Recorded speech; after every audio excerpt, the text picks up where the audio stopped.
the laugh that echoed across the battlefield. The wind blew over the dry red dust of Sorellon Prime as soldiers moved quickly through broken structures and metal ruins under a cloudy sky that smelled like storm and fire. Alien troops with long limbs and glowing armor stood in lines, sharpening their plasma blades and charging their energy packs, while human soldiers kept to their own corner, checking equipment and whispering quietly. Among them stood Lieutenant Marcus Dale, a tall, quiet man from Earth with calm brown eyes and a strange weapon on his back, unlike any the aliens had seen before. It looked old and small, a blocky thing made of steel and leather. Nothing like the smooth, glowing weapons of the galaxy, and the aliens could not stop themselves from looking at it with confusion and amusement. Captain Liravel of the Zentari stepped forward, her violet skin shining under the broken sunlight, her tall frame moving like a dancer but her words sharp like a blade. She pointed at Marcus's weapon and laughed loud enough for her warriors to join her. "What is that?"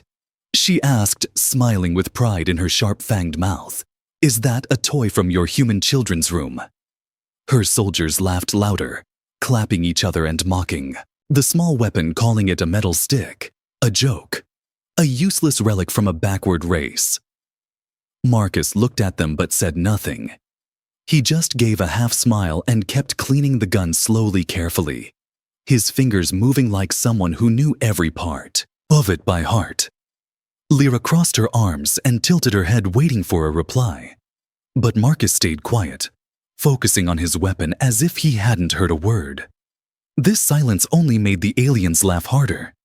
They walked off talking among themselves, calling humans weak, calling their weapons old and useless, and saying Earth must be a farming world, with no place in a galactic war. But Lyra kept watching Marcus. Something in his calm face made her pause for just a second before she turned and walked away, her tail flicking behind her. An alarm broke the silence. The sky cracked open with a high-pitched sound, and the base was thrown into chaos as red lights flashed and the walls shook under a deep, distant rumble. The enemy had arrived. The Varnex creatures, half machine, half living nightmare, had pierced through the last orbital shield and were dropping pods from the clouds like burning meteors, each one crashing into the ground and spitting out tall monsters with claws and metal jaws. Zentari warriors rushed to the front lines, yelling war cries and drawing energy blades, while humans grabbed rifles and fell into formation. Lyra led her squad forward, shouting commands, but her voice was soon lost in the storm of noise, fire and screams. Marcus followed, slower than the rest, walking steady, holding his strange weapon with both hands, now eyes locked on the horizon where the biggest pod had landed. The ground split and metal burned as the Varnex emerged, huge and terrifying, with red glowing eyes and bodies made of moving plates and wires. One of them charged forward, smashing a Zentari warrior into the wall like paper. Lyra's blade hit it in the chest, but bounced off with a sharp spark, leaving no wound. The monster turned and knocked her aside, like she was nothing. Her body hit the ground hard and she gasped for breath, her squad falling around her one by one, unable to stop the creature. Then she saw Marcus. He walked into the center of the chaos, slowly raising his weapon and aiming at the monster who was about to crush another soldier under its foot. The weapon clicked once, a quiet mechanical sound, and then it fired. There was no glowing light, no energy pulse, no loud scream of plasma, just a single shot like thunder in the middle of silence. The creature's head exploded in a shower of sparks, metal and blood, its massive body collapsing to the ground like a broken tower, shaking the earth under it. Everything stopped. All eyes turned to Marcus. Even the Varnex seemed to hesitate, confused for a second. He moved again, calmly fired again, and another monster dropped, this time with its chest blown wide open, a hole where its core used to be. Lyra stared with wide eyes, breathing hard, her heart racing, her pride burning in her throat, as the man she had laughed at stood tall in the middle of war, turning the tide with every slow, quiet shot. The Zentari were silent. No one laughed now. Not even a whisper. Marcus turned slightly, looked at Lyra, and gave her the same small smile as before the same calm face now lit with the fire of battle. This was not a toy. This was not primitive. And this was only the beginning. The weapon they feared. Too late. Smoke rose into the sky as the battlefield calmed for a moment. Broken machines lay, twisted on the ground, and bodies both alien and human were scattered around their weapons. Still humming or glowing faintly, with leftover charge, Captain Liravel sat against a piece of fallen metal. Her hand pressed to her ribs where a bruise had already started to form. She looked ahead and saw Marcus walking back slowly, his strange weapon still in his hands and not a scratch on him. He stopped near her, and without saying anything, crouched down, opened a small pouch and pulled out a clear green gel which he offered to her silently. She took it, but did not thank him, her pride still bleeding more than her wound. She watched him from the corner of her eye, studying the way he checked his weapon again, like it was a living thing. Not just a tool. Lyra had seen weapons from across the galaxy. War hammers made from star-core neutron blades that could cut through tanks. But she had never seen what that human weapon did to the Varnex. No noise, no flash, no energy signature. Just death, clean and instant. She asked, finally, what is that weapon? What does it shoot? Marcus paused, looked at her and answered in his calm voice. It shoots a small metal piece very fast enough to break through almost anything. Lyra frowned. That's it. No plasma, no charge, no core. Just metal and speed, he said, standing up again. She could not understand it, but her warrior instincts told her one thing: that weapon was not to be mocked again. Later, the leaders of the camp called a meeting. Many were still shaken. By the Varnex attack, they had never lost that many fighters in so little time. And if Marcus had not been there, they would have lost the entire outpost. A large screen showed the replay of the battle, frozen at the moment. Marcus fired the first shot. The commander's voice came through with doubt in his tone. How can something so small cause that kind of damage? Marcus stood quietly in the back while aliens from multiple species talked over each other, confused, arguing, some even suggesting it was a trick, some kind of hidden tech from Earth that they were keeping secret. Lyra stepped forward and spoke in a loud, clear voice. It's not magic. It's just that we never respected human tools.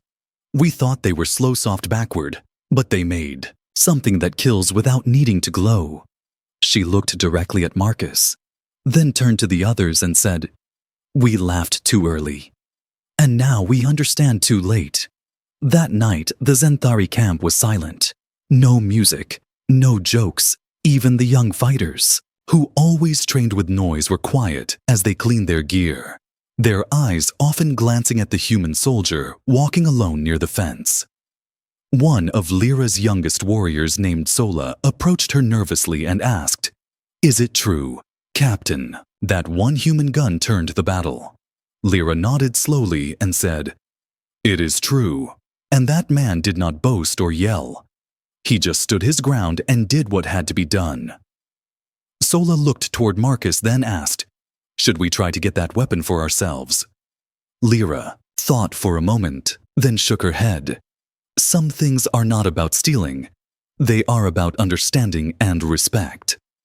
The next morning, scouts returned with a warning. The Varnex had sent another wave, and this time it was larger and faster. They would be at the base in less than 1 hour. Everyone rushed to prepare defenses, but the mood was different this time. There was tension, but also focus. And strangely, many eyes looked toward Marcus as if he had become something more than just a quiet Earth soldier.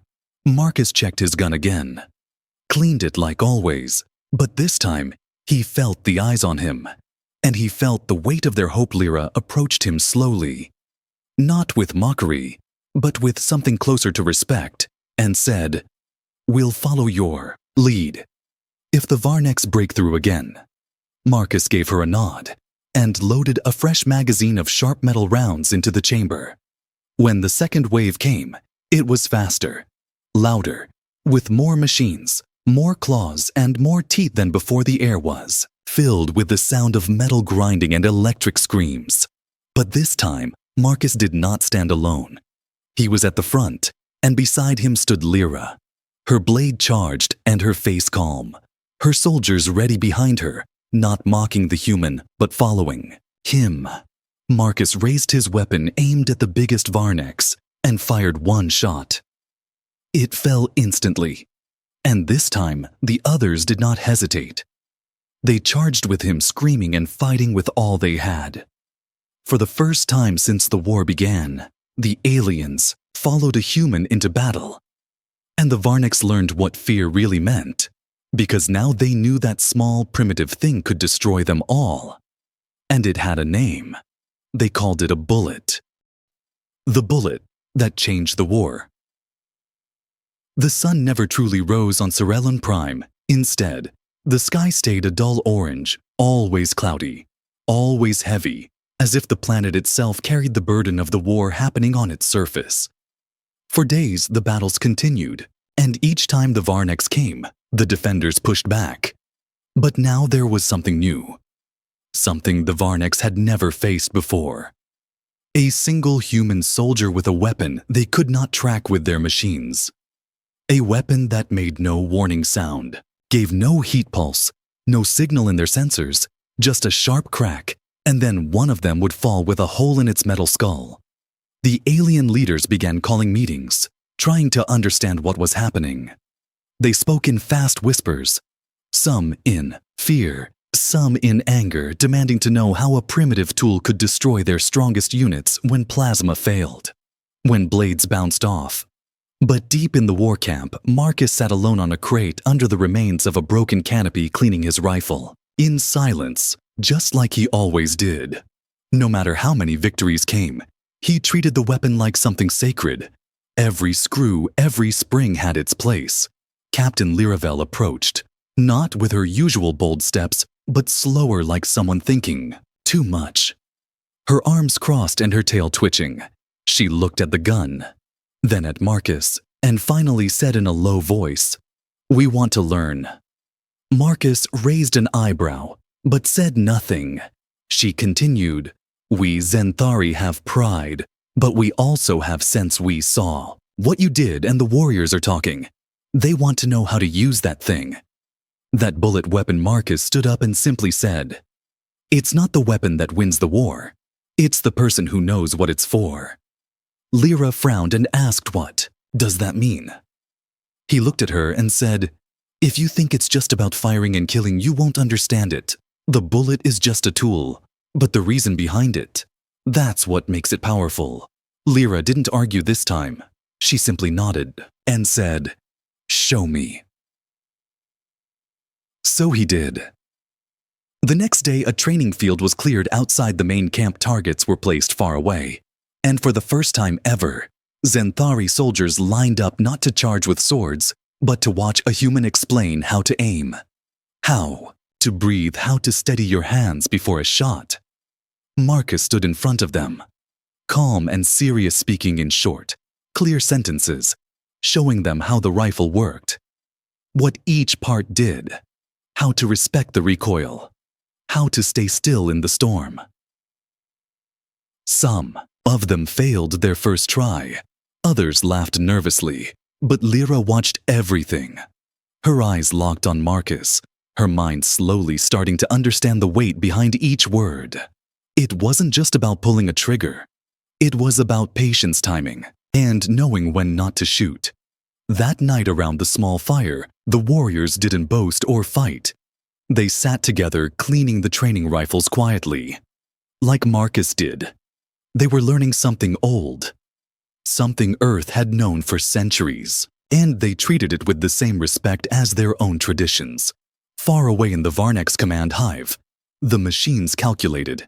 The new loss patterns tried to find logic in the failure, but nothing matched their data. They began calling the bullet a forbidden element, a thing outside their understanding, a ghost weapon. Soon the fear spread faster than any bullet. Back at Camp, Lyra stood beside Marcus, Looking over the reports, the human weapon had done what no blade or beam ever did. It broke the enemy's confidence. Marcus spoke softly. They thought silence was weakness, but sometimes silence is sharper than any scream. Lyra looked at him and said, "They now call you the Ghost Trigger." He looked surprised and then smiled a little, not because of pride, but because he knew it was not about him alone. It was about what the bullet represented, the power to stand firm when everyone else falls. The bullet had changed the battle. Now, it was changing minds. Even the proudest alien warriors were asking how a small human tool made of steel could hold the line against monsters with glowing claws. And Marcus told them again and again, it's not about size, it's about what you believe when you hold it. That's when the real power begins. The Ghost Trigger. The name spread faster than Marcus wanted, faster than bullets through air. They started whispering it in the dark corners of the war tents. Warriors with scars, warriors who had never feared anything before now, lowered their voices when they said, "It Ghost Trigger." It was no longer just about the weapon. It was about the man who held it, the one who stayed calm when monsters stormed the gates, the one who walked forward when others ran, the one who never yelled, never bragged, but dropped enemies with one clean shot, each time. Marcus did not like the attention. He had always been a quiet soldier, a builder, a man of machines, not glory. But now everywhere he went, alien eyes followed him. Not with laughter like before, but with silent respect. Some, even with all Captain Liravel, noticed it more than anyone. She had watched him from the moment he was mocked. To the moment he turned the tide of war, she had seen warriors kneel in fear before weapons that hummed and glowed, but none had ever dropped to one knee after watching a man fire a silent gun. She approached him again, this time with no armor, no rank, just herself, and sat beside him outside the armory where he cleaned his weapon. Like always, her voice was quiet when she asked, "Do you know why they fear you now?" He looked at her and said, "Because they finally understand what a bullet can do." She shook her head and said, "No, it's not the bullet. It's you. The enemy cannot track you. They cannot read your movements. You do not glow. You do not shout. But when you pull that trigger, something dies every time, and no machine, no code can explain it." Marcus stayed quiet for a moment, then said, "They call it fear, but it's really just knowledge finally catching up." That night, a scout returned injured, half-conscious, but alive. He was the only survivor from a recon team sent to watch Varnek's movement. His words were broken but clear. The enemy is adapting. They are building new armor, new shielding, something designed to stop your weapon. Marcus listened carefully, then stood up and said, "Then, it's time we adapt too." The next day, he opened a case that had not been touched since his arrival. Inside were pieces of metal blueprints and ancient tools, the kind no alien had ever seen before. He began building. Lyra watched him work, his hands fast but focused. He reshaped the weapon, made it longer, heavier, with sharper parts added from fallen Varnek's armor, mixing old human steel with alien technology. When he was done, he held something new, something powerful. Not just a weapon, but a message, a sniper rifle with no name. That evening, he stood on the highest point near the camp overlooking the burned valley. Through his scope, he saw them, the Varnek scouts, moving like shadows, silent and deadly. One shot echoed across the rocks, then silence again. No flash, no trace, no heat. The scout was gone. The others fled. The Ghost Trigger had struck again. The alien soldiers gathered around, not cheering, just watching, silent, eyes wide, hearts heavy. They knew something was changing. The war was no longer just about numbers or technology. It was about belief. The belief that one man could make a difference with a tool, no bigger than his arm, and a heart stronger than any code. Lyra turned to her warriors and said, "We do not follow him because he is human. We follow him because he fights like he has already won, and that makes him dangerous. Marcus heard her but said nothing. He did not need to. The enemy knew he was out there, now waiting, watching one shot at a time, changing the way they thought about war. And every time a Varnex commander looked at his map, he asked one question, not where is the army, but where is the ghost trigger? When the machines began to retreat. The battlefield had changed, and everyone knew it. Even the sky felt different now. Quieter, heavier, as if the air itself waited for something, not more explosions. Not louder weapons, but a single sound that now ruled all others. The crack of a human bullet. Every Varnex machine paused when it heard it. Every commander froze when the report said one was taken out without warning, without heat signature, without trace. The logic-based enemy had no answer, no counter, no pattern to follow. They began to retreat, not all at once, not in fear, like broken beasts, but in slow, cautious steps, pulling back from certain zones, avoiding line of sight. From hills, cliffs, watchtowers, anywhere. The ghost trigger might be waiting. Captain Lyra Vell stood near a map table, staring at the red markers and noticing a strange thing. The Varnex were moving away from the human sniper, not toward him as they used to, but around him as if avoiding a flame. They could not touch.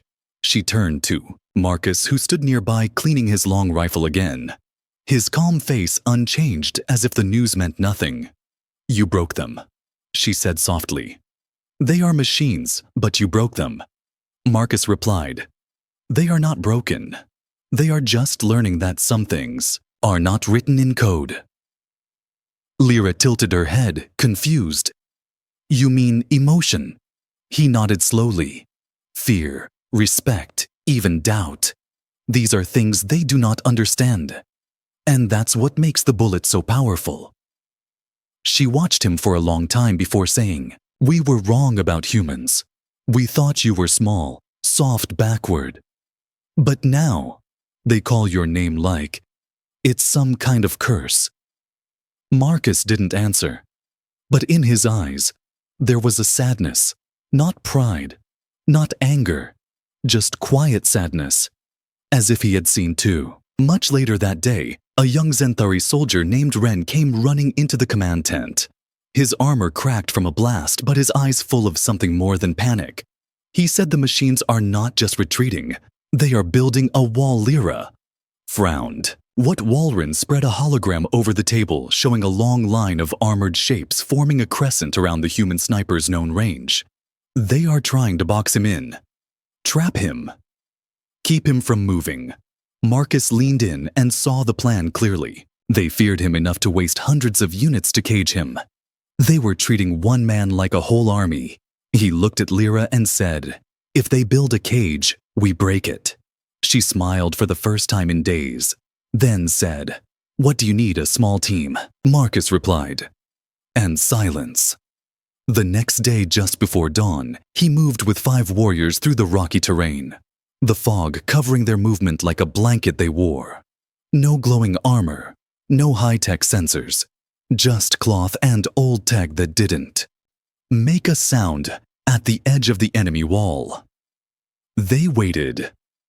Marcus lay flat, his scope watching the machines shift and position themselves, all facing outward, all prepared for a full-scale human assault. Not a 6-person ghost squad. He pointed at weak spots, no words, just hand signs, and the team moved fast and silent, like shadows. One by one, the machines began to drop. No warning, no alarm. Just metal falling into dust holes in their heads, holes in their cores, bullets that came from nowhere. By the time the wall noticed something was wrong, half of it was already gone. The rest turned to face the threat, but there was nothing to shoot at. No heat, no signal, just the sound of falling rain and the echo of that one bullet over and over. When the last Varnex scout tried to run, Marcus stood in front of it, lowered his rifle and stared. The machine paused as if trying to process the moment. trying to calculate. Marcus raised the rifle, slowly aimed and fired. It fell. Later that night, back at Camp Lyra, stood before her warriors and said, "Remember this day, not because we won a battle, but because a machine finally felt fear and turned away." The warriors stood silent, proud, and behind them, Marcus stood alone. His weapon slung across his back, his eyes on the dark hills where more would come. He knew the machines would adapt again. They always did. But now they were no longer the hunters. Now they were the prey. The final shot they never saw coming. The wind was sharp that morning, carrying the scent of burnt wires and scorched rock. The battlefield was still, as if both sides had stopped breathing, waiting for something, waiting for the silence to break. For the first time in the war, the Varnek's command corps sent no attack, no scouts, no signals, only quiet, only watching from behind their walls made of metal and fear. The humans and aliens waited too, unsure if this was peace or the calm. Before something worse, Marcus stood at the edge of a cliff, his rifle resting across his lap, his eyes locked on the far ridge where the machines had placed their new command hub, a thick metal structure shaped like a dark tower covered in armor, too strong for regular bullets, too far for rockets to reach. Lyra came to him, her armor dusty, her face tired, but still proud. She said, "The leaders want you to strike again. They think one more clean shot could end this." Marcus looked through his scope and replied, "It is not about just one shot anymore. They are hiding because they know what I can do. They are building something inside that tower. Something big. Something." Finally, Lyra nodded, then asked, "What are you going to do?" He said, "I am going to end it." For 2 days, he worked in silence, building something from scraps and stolen parts. A bullet, unlike any other, thicker, longer, made with the shattered core of a Varnek's beast. Inside it pulsed with energy, but silent. No glow, no heat. His hands were steady. Every motion, slow. Every piece placed with care. This bullet was not just a tool. It was a message. When it was done, he placed it inside a case and carried it up the tallest ridge overlooking the enemy tower. He lay flat, let the wind blow over him, and adjusted his aim carefully, waiting not for movement, but for stillness. Inside the tower, the machines had gathered their final plan. An AI general stood surrounded by guards. Its mind focused on new calculations, new code to erase the human threat. It did not believe in emotion, but it now understood hesitation. Outside, Marcus breathed slow, his finger resting on the trigger, his scope locked on the faint silver outline of the enemy core just barely visible through cracks in the tower's thick armor. Lyra's voice came through his earpiece softly. "Are you sure this will work?" he whispered back. "It has to." He pulled the trigger. There was no flash, no thunder, just a single click, and then silence again. The bullet moved through air-cutting wind, like a whisper passed between two clouds, entered the armor like a ghost slipping through shadows. Inside the tower, the machines turned too late. The core cracked from within, light pouring out as systems failed, their walls shaking as the main AI collapsed into sparks. Outside the ridge, Marcus stayed down. Watching through his scope, the tower began to fall, not in fire, not in noise, but in complete silence. Metal folding inward like paper, crumbling under the weight of fear. Across the valley, both alien and human soldiers rose to their feet, staring at the sight. The tower that had controlled 1,000 battles. Now nothing but dust. Cheers broke out, but Marcus stayed silent. His rifle now empty, his mission complete.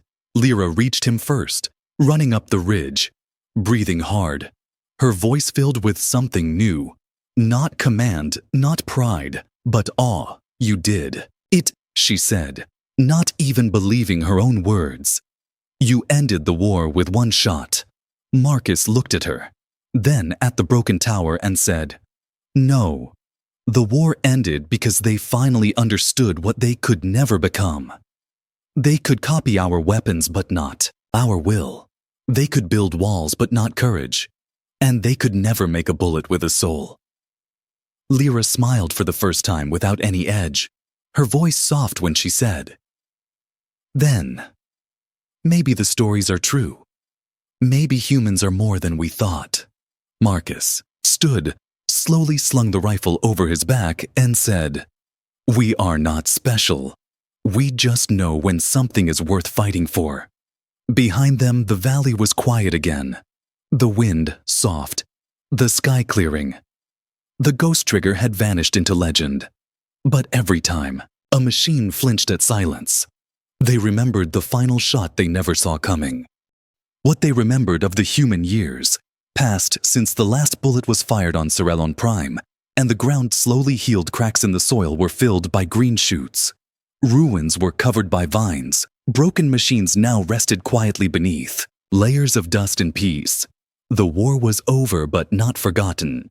In the central square of the rebuilt Zenthari colony stood a tall silver statue of a man not holding a glowing sword or a plasma cannon, but a small simple rifle resting on his shoulder, his eyes carved to look forward. Always watching. Always calm. Children gathered around it.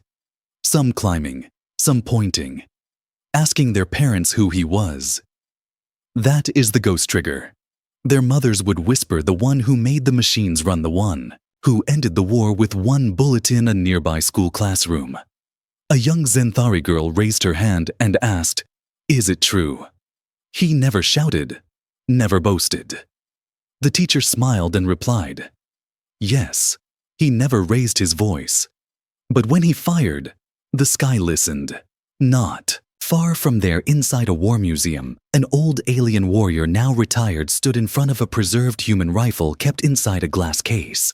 His hand touched the glass lightly as he remembered the man who carried it, the man who had taught them all. That strength was not in size or sound, but in will. It was Ren, one of the few survivors from Marcus's final mission, his voice shaky as he told young recruits what he saw. He said, "I never saw fear in him. Not even once I saw him look at monsters, 3 times his size and not blink.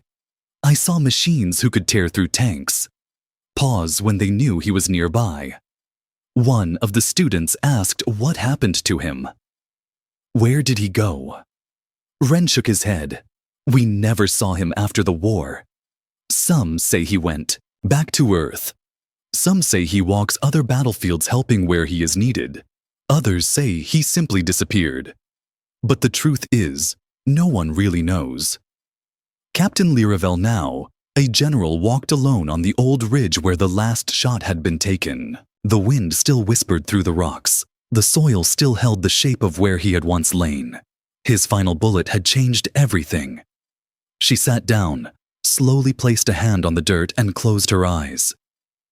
"You changed us," she whispered. "Not just how we fight, but how we think, how we lead, how we treat others." The Zenthari were proud. Once, too proud to listen. Too proud to respect the quiet ones. But Marcus showed them that silence could carry more weight than 1,000 war cries. And one man could do what armies could not. That night back in the city, under the stars, a festival was held. Not for victory, but for memory. Candles were lit. Not in circles, but in a long line representing the rifle, the bullet, the path of one shot that saved millions. The elders told the story again to the young ones, how a human came with nothing flashy, how he was laughed at, mocked, even pushed aside, and how he proved his worth without saying a word. The children listened wide-eyed, their tails flicking in excitement, their imaginations painting a picture of a man in worn-out armor standing alone against the machines. A girl asked, "Will we ever meet him?" The elder smiled. "Maybe not with your eyes, but you will meet him in your choices when you stand firm, when you Protect others when you choose silence over pride. You are walking in his steps high above the planet in a quiet shuttle drifting through stars. A man sat with a pack on his back and a rifle beside him. His face older now, his eyes still calm. He listened to a radio message, an old Zenthari transmission speaking of peace, speaking of growth. He smiled just a little and leaned back, closing his eyes. He had done his part. There were no medals, no applause, just peace.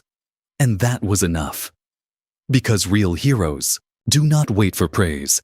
They simply leave behind stories that never fade, and across planets, across species, across time. They all remembered the same thing. A human walked among them once, and the machines ran.